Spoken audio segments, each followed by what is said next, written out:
Lifeline to the Isle of Man, Episode 2, King Ori 4, and MV Hawarden Bridge.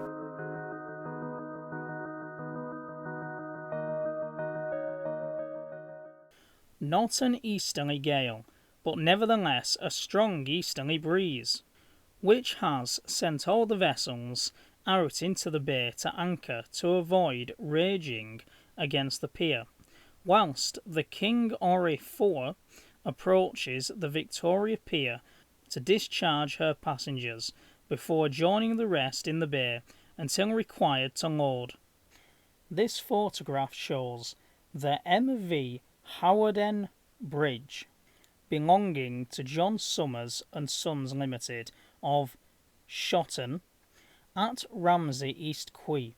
In June 1965, Summers' small 300-ton coasters were regular visitors to the island, and on this occasion the vessel was bringing bulk salt for the Isle of Man Highway Board's northern depot for winter gritting.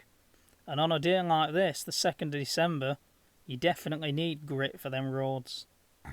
The island at this time still supported a healthy business in coach traffic, and the picture warrants closer inspection.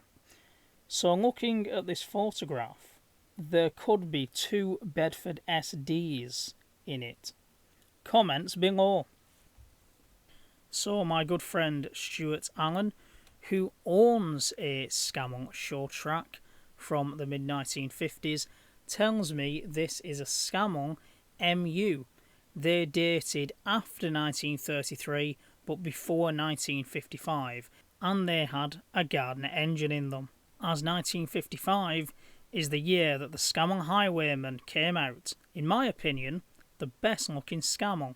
As soon as I saw the black and white photo, I knew that that lorry was a Thames Trader. The Thames Trader was released in 1957 and is probably the ugliest lorry in the world.